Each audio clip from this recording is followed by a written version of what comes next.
Hello and welcome back to the Social Jar Podcast, your favorite social media podcast. As always, I'm joined by Andres Georgiou and Ryan Long for what is now episode 6, back in our regular time slot, boys, 2 weeks after episode 5.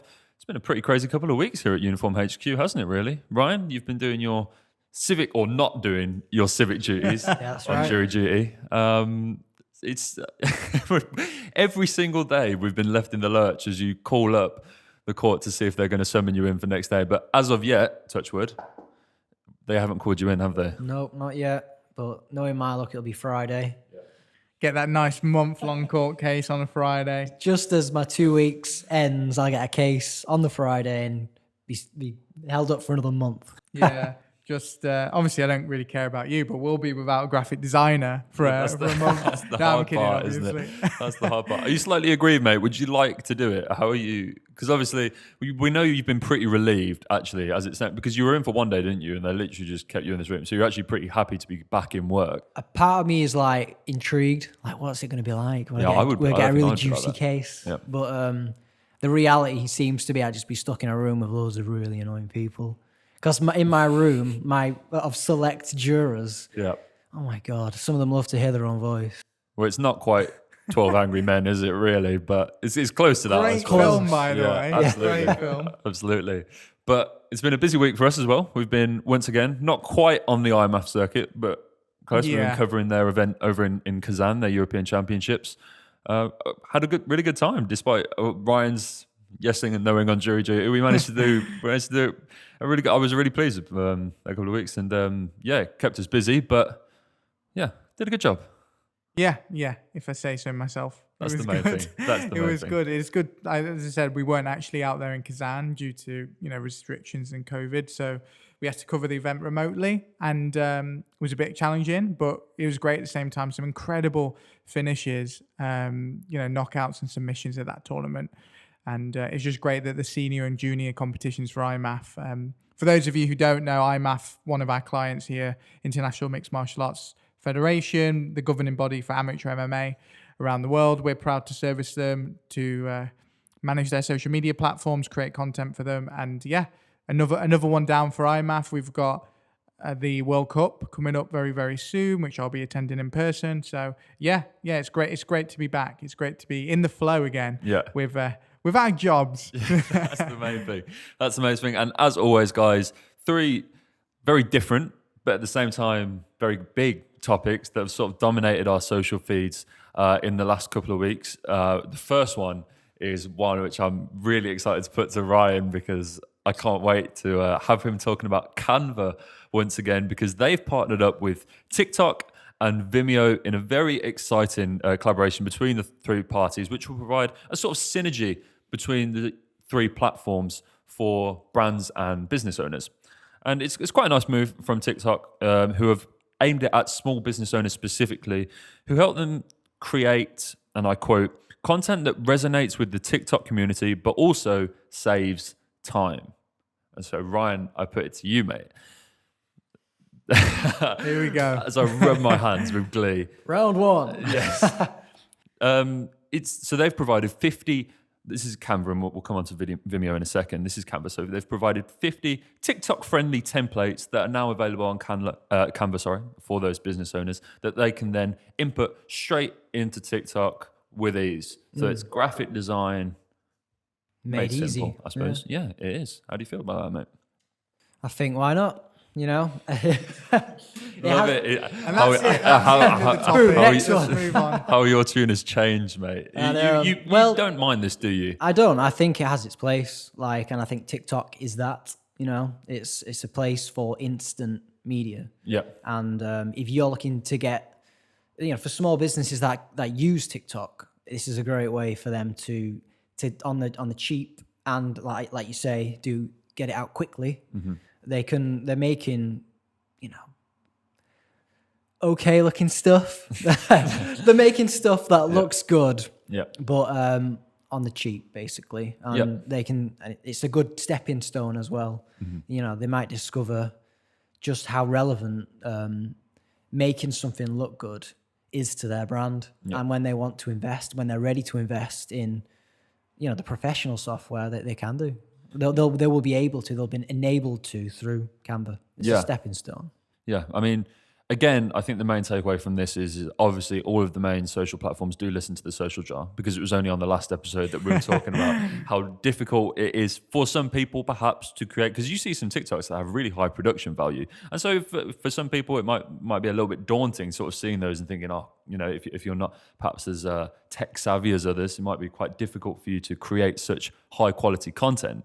But it's nice in that these people, the small business owners who are sort of one-man band, that they can do this and create good-looking stuff at a slightly more, because, you know, if you take Vimeo, the Vimeo Create, which they actually launched back in February, will help. It's an AI-assisted platform that helps you create content with I said, the help of an AI. So it seems like, you know, we'll start to see hopefully some of this content come out on TikTok, but it seems like we can see some good stuff. Yeah, I watched actually one of the videos from TikTok's press release, which showed a creator using Vimeo to develop their video, and it looked really nice. Like, obviously it's not super professional, like super slick, like Ryan's saying, but it was a higher production value than just, you know, filming it in app on TikTok. And I think, you know, you're absolutely right, Dan. It's not really for the content creators. It's for the small businesses. Help them give a bit more polish to what they're promoting on TikTok. TikTok's always tried to develop new methods to get brands engaged, because obviously when you look at the platform as a whole, it is generally marketed more towards individual creators. So that's why it's always funny when it's like, yeah, now businesses and brands can't use commercial music. You know, it's I do get it. Like, I totally understand that. Like, you can't just let like any company go and use music with the loophole that it's a TikTok video. But you know, it is what it is in that regard. But in the Canva and the Vimeo stuff, like, cool, great, groundbreaking. No, but nice addition. Small businesses. I think the example they used on their press release was a small makeup brand. She added like these overlays and different filters and transitions using the Vimeo content creative, which was then uploaded straight to TikTok. So great, nice feature. Is it going to revolutionize the wheel? Is everybody going to be using Vimeo to develop their TikTok videos? Hell no. But it's a nice feature to have, and it shows that TikTok or at least do look like they care about the small business community on their platform. Yeah, for sure. And I think there's a slight caveat there. You know, hopefully there might be some people listening to this podcast licking their lips thinking, great, I can use this stuff. It is strictly for those small business owners. So when you create your content on Vimeo, it doesn't load straight into, you know, your where you'd normally post a TikTok. It goes into the TikTok ads manager. So it is specifically aimed at small businesses. And that's why I think it's nice, because I actually think that exclusivity, whereby they make it just for the small business owners to use and to benefit from, whereas, you know, that some might perceive that as a bad thing. I actually think that's quite a good thing, that you specifically help out that audience. I mean, in my humble opinion, if I can put it like that, I genuinely don't think you need it. Like, look at the Premier League clubs, and yes, they're not small businesses, but look how simple the content is. It's pick a track, edit a video, and do it to the you know, trending sound, whatever it is that they use, the memes as TikToks. You know, it's not that difficult. And I think as well, the only one downside I can see to this is TikTok is about looking genuine, and it's almost like a platform where you are penalized if you look like you're creating highly professional content. So I do think maybe it's not needed. I think keeping it raw, keeping it real is the way to go on TikTok. It still is, though, isn't it? Get a load of this guy. Inside joke. I do think that function, you know, Canva and Vimeo, they are keeping it fairly raw still. Yeah. You know, I don't think it has too much of a polished edge. I think you can get away with it, you know. I guess it depends what your class is polished. Like, putting a frame around a video isn't really polished, is it? But it's more polished than if it. You think it could still be simpler, and you could still get away I just with don't it. think you need it personally. But I'm not a fan of this one. it's not that I'm not a fan. Yeah. It's that I mean, we're technically a small business, and I would just focus on creating content that's trending, as opposed to just putting a frame on a video or some bubbles. Well, that's what the example is. We might be able to roll the VT while we're while we're doing this, but you know, it's incredibly basic. So yeah. Yeah, I think it's one of those where we have. I think it's. I do agree with you because in a sense where they're aiming at people that perhaps don't have the nous to create this stuff, but they're also expecting that those people will be able to use Canva, will be able to use Vimeo, and not just TikTok, but the ads side of TikTok and the professional side of TikTok as well. So you do have a basic expectation on these people that they are going to be able to be, at least decent on these platforms to create this stuff. But that sort of AI assistance on Vimeo. I mean, Ryan, I don't suppose, how much experience have you had with Canva? I can't imagine a lot, actually. No, actually, I haven't had any. I really wanted to try it after we spoke about it last time, which I think was the first podcast. Is that right? Yeah, we've definitely got to mash up your I should do like a challenge. I say rant. That's probably a bit harsh. It wasn't really a rant, was it? First time around about it's just a professional who hates anything that undermines his job. So I respect that. Yeah, for sure. Well, guys, I think for sure now this has just come out. We're certainly going to see this content leaking out onto TikToks in the coming weeks and months. So we await to see exactly what it will mean for the platform. But in the meantime, if you'd like to hear, I suppose, any more details about this, you can see TikTok have put out that official press release, so you can check it out there. But let us know your thoughts.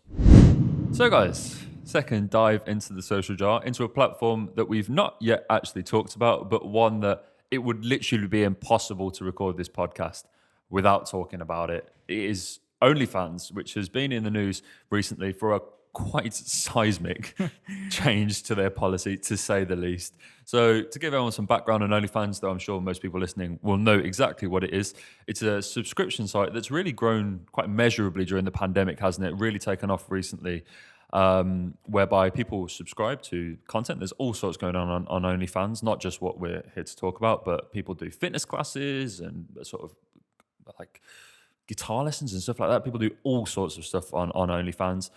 You then subscribe to that to whatever content. OnlyFans take a 20% cut, and it rolls on and on and on. And it has become, it's over 130 million content creators exist on OnlyFans, but a lot of them create a certain type of content which OnlyFans have said no more. So as of October 1st, all sexually explicit content will be blocked on OnlyFans, though there is a slight caveat, so you can still post nude pics and stuff like that, as long as they meet with a very sort of strict guideline policy. Yeah, so it's quite difficult to work around it, but I have no doubt that people will.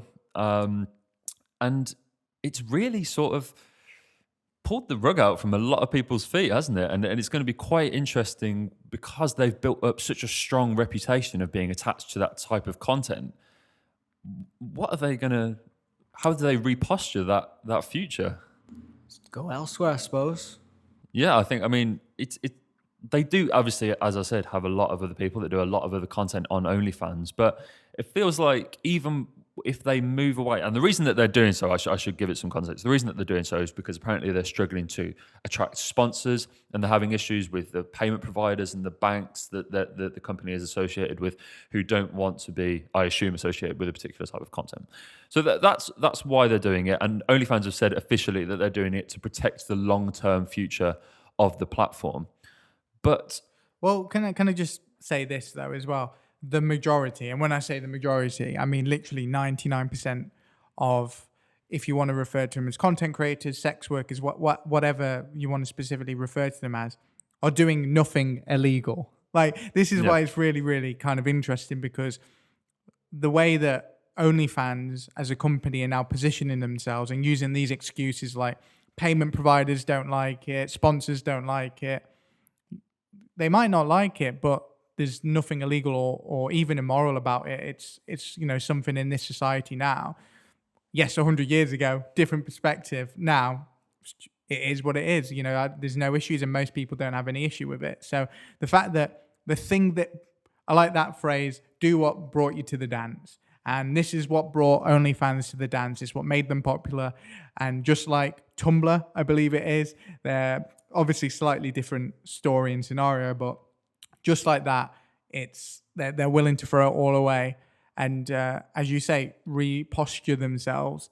But the question is going to be, when you're known for pretty much explicitly that, and let's be honest, even the name's quite what's the word I'm looking for? Like a bit spicy, a bit saucy. OnlyFans, OnlyFans can see this, and it was almost like a natural partnership there. So I actually think if only Thanos, if OnlyFans are serious about this, then they're going to need to completely rebrand, because I don't think you can keep the OnlyFans name and be disassociated with exactly what made you a popular platform. Yeah. The identity they had is just going to stick. They're just going to be associated still. And even if they moved away from it, that identity is still there in their branding. Yeah. They'd have to move on. Yeah, I would think so, mate. And it's that big, isn't it, really? If we're being honest, they have experienced some problems in the past with, illegal content on the platform, very small proportion. And there was a BBC investigation that sort of found that they weren't dealing with those instances quite properly. They sort of had a really quite interesting 3 strikes policy, which is definitely not the right way to deal with crime, is it? I think that was, and I think this must be, in my opinion, the main reason for the sponsors not wanting to be aligned with the OnlyFans explicit content. Yeah, it's because of the lack of control. If OnlyFans are willing to be more stringent and monitor what is actually completely immoral, then maybe there'd be the sponsors would be more willing to get on board. Yeah, because I don't know. The only thing I would caveat that with is that we've seen across all platforms and not just in sort of like video content and sort of like sexually explicit content, but just illegal activity generally on social media. If you look at like the amount of the cases on like Twitter and Instagram, the problems that particularly sporting individuals have with racism and stuff like that, that managing illegal content on platforms has proven extremely difficult, not just for OnlyFans, but for all social media platforms. And they don't have the same difficulties. But it's because the priorities, so to say, of what's good and what's bad on social media are completely in the opposite of what they should be, because it's all about appealing, like this situation here, appealing to sponsors, appealing to people that bring you money. So, for example, we may upload a video to Facebook, and then 5 minutes later, not even that, we get a DMC notice, which is that this has been taken down for copyright, music from Warner Media, etc. But like you're saying there, you can post something on, and we saw this during the President Trump campaign for re-election, really, really controversial things getting posted, not just by obviously Trump supporters, QAnon, other different kind of de facto parties as well. But, that was kind of slid under the rug. And then only until there was a really, really loud voice about it that Facebook and Twitter are like, yeah, we're going to stamp this out now.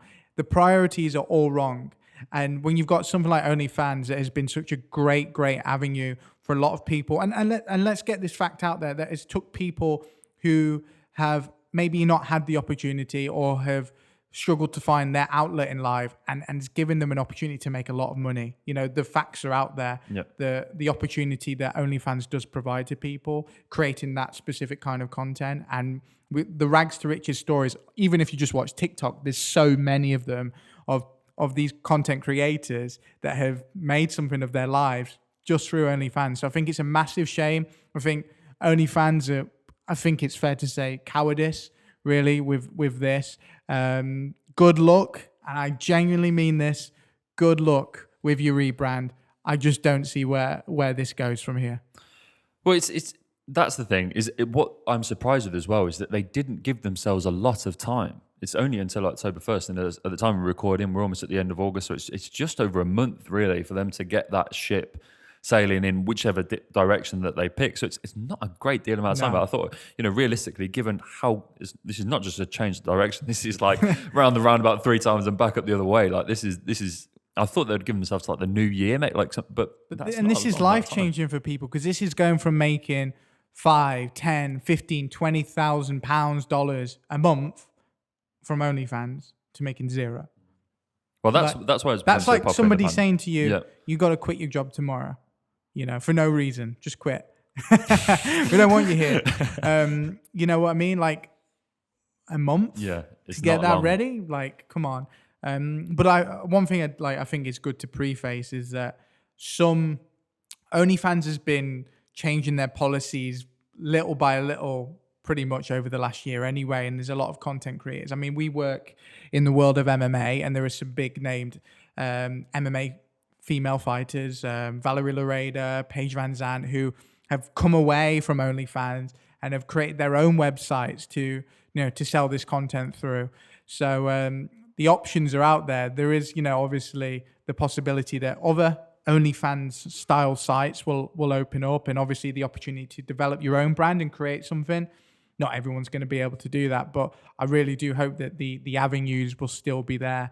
Because obviously how many did you say? 130 million? Yeah, 130 million users. It's obviously, the thing is you talk about the money. Last year alone, OnlyFans made more than 2 billion in revenue, and that's just taking 20% of the earnings that their content makes made. So you can see the vast amount of money that's in this platform. I mean, you've seen quite a lot of celebrities join the platform as well in recent years. I mean, Bella Thorne's probably the most high-profile case. She claimed she made more than $2 million in a week on OnlyFans. So, people have really, as I said, it's become very popular during the pandemic. People, when money has been a bit tight, have perhaps learned that they can create quite serious incomes through this platform. And so it's not a lot of time to get that, not just their lives repostured, but also the future of that platform as well. So yeah, no, honestly, I think literally just to end this topic is just good luck. Seriously, yeah, for sure. Good luck.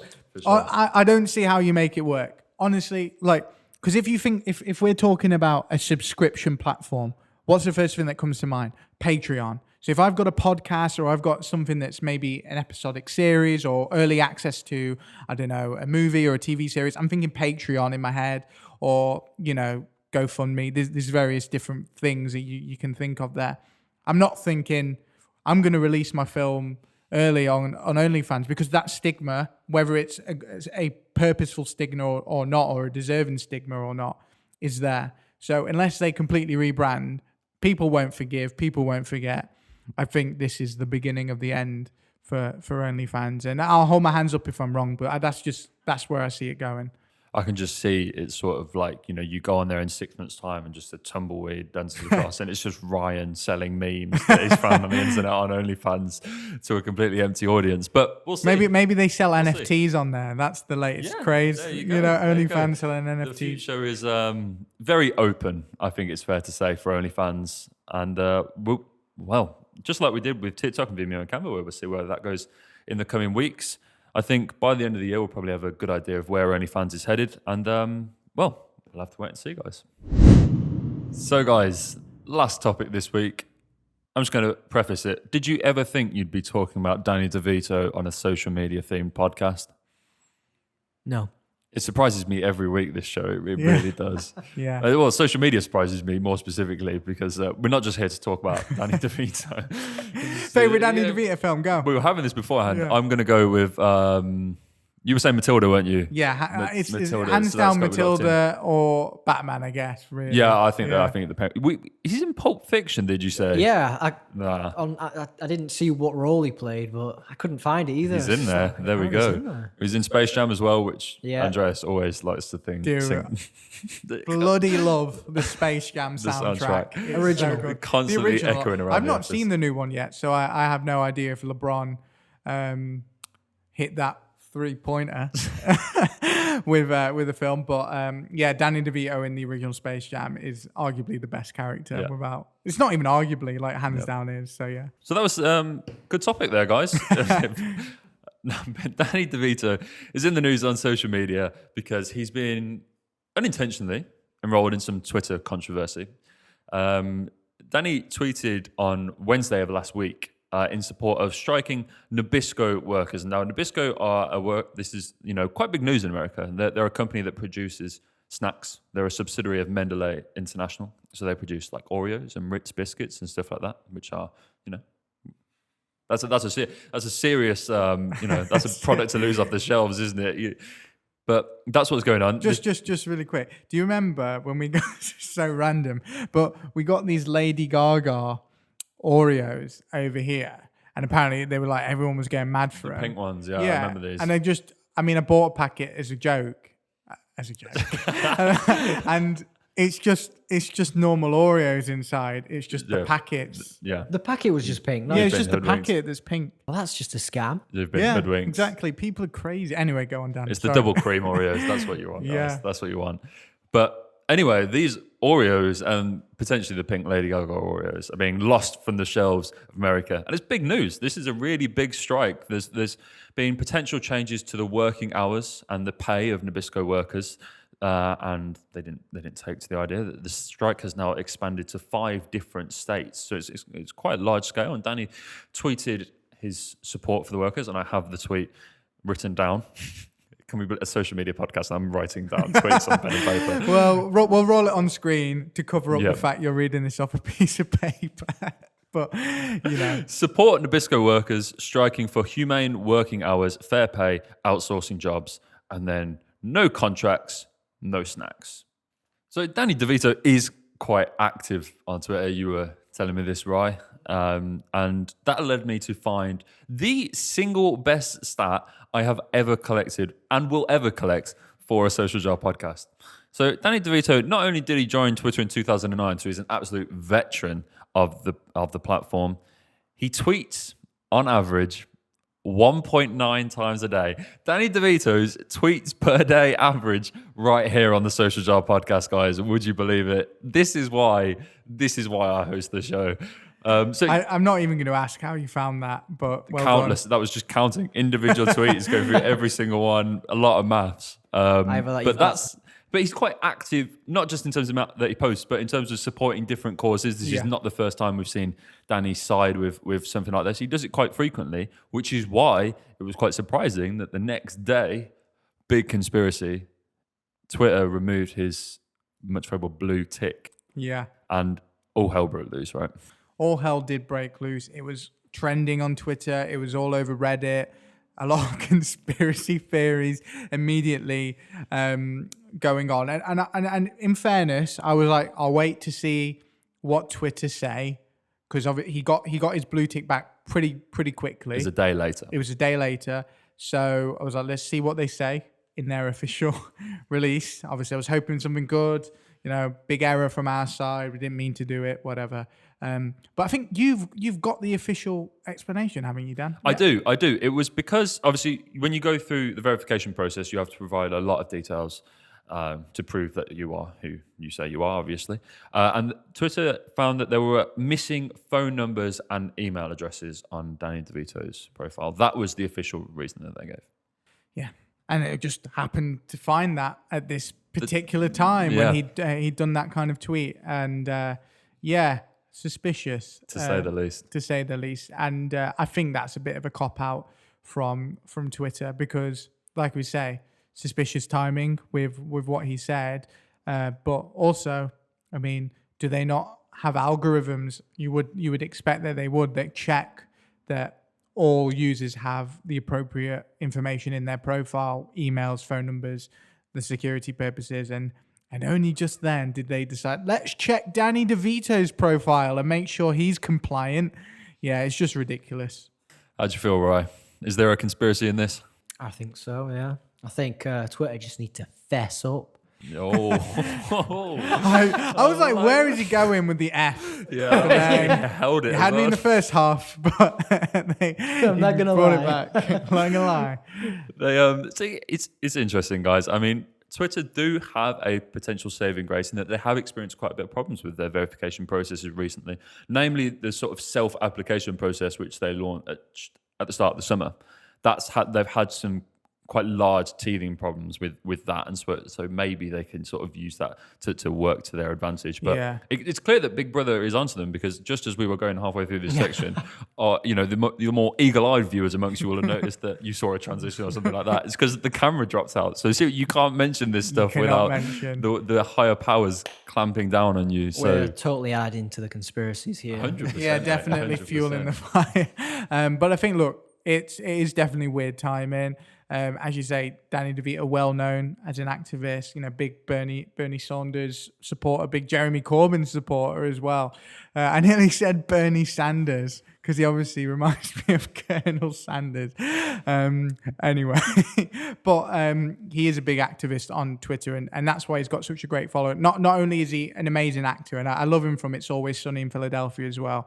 Amazing character on there, amongst more historical films like Pulp Fiction. So, he's great. I think Twitter had a bit of a mess up here. Not a big fan of the explanation, but at least he's got his blue tick back. That's the main thing. So that's the main thing. Danny DeVito's got his blue check mark.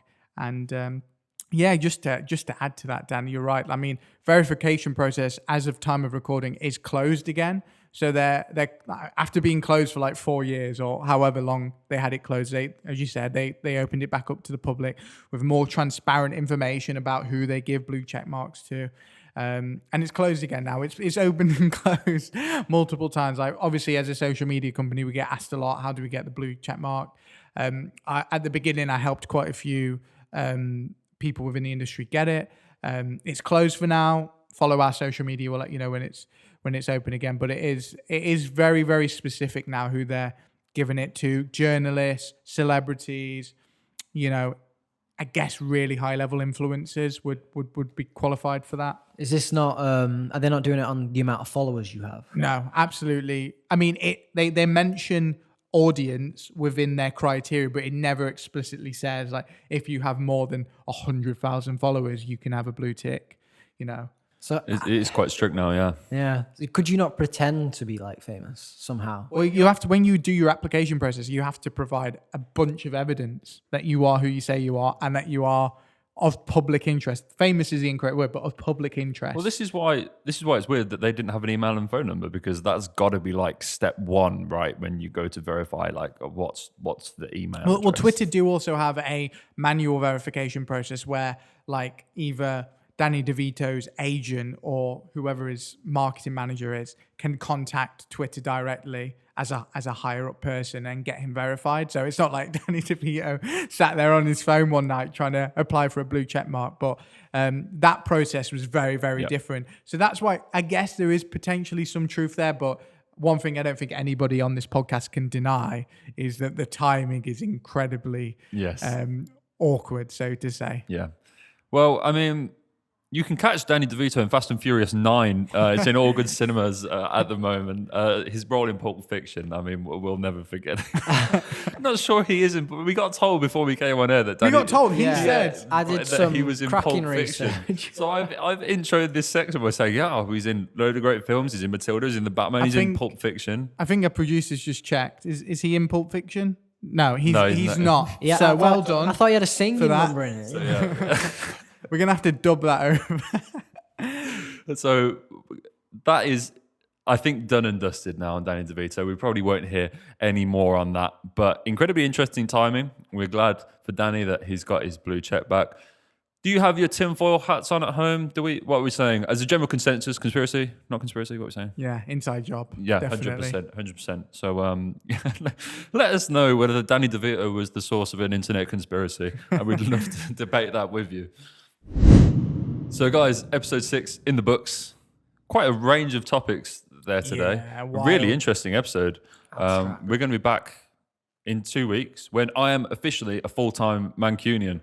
So, I mean, it's little known that I commute from the other side of the world, really, in Birmingham to come up to Uniform HQ. Finally moving up on Friday. So hopefully we can get some more Social Jar stuff out. We got the Social Jar Extra, which I think is important to talk about on the podcast, which we've got coming out, where we'll be hosting a live Twitter space where we discuss other topics, not with ones on the show, but new ones as well. So we'll more details will be coming out on that on our social platforms as to when and where that will be. But it's exciting times for the Social Jar. Yeah, absolutely. Really excited for Social Jar Extra, which is going to be on Twitter Spaces, live participation. People can join in. There's going to be one topic bi-weekly, so it's going to mean that you're going to have content from the Social Jar every week in your lives. So it's exciting. What more do you want? As you say, what more can you want? And obviously, we're working on a bunch of other productions in house at the minute as well. Fight Mad podcast, How to Destroy Your Brand podcast. You know, there's so many great things in the podcasting world that we're involved with, and yeah, it's just great time for sure. And when you do eventually get around to listening to the Social Director, it will be available as an audio strictly podcast on such platforms. It won't be on YouTube. If you do realize, it will actually be on YouTube. Exciting. Yeah, exciting. Wow, it's what a time. If you do realize though that Ryan has a slightly more feminine voice, we should probably caveat by saying we are trying to get more members of the Uniform team involved. So Beth will be subbing in for the Social Director. So we look forward to welcoming her to the team. It's just an inconvenient time for me, isn't it? Yeah. That's what we say. You'll be saving international court cases, mate. So yeah, there you go. It's right precaution against me being swept away by my civil duties. For sure. So, guys, a lot of exciting stuff to stay tuned with here on Uniform Media. Follow all of our social accounts for updates, and we'll see you back in a couple of weeks.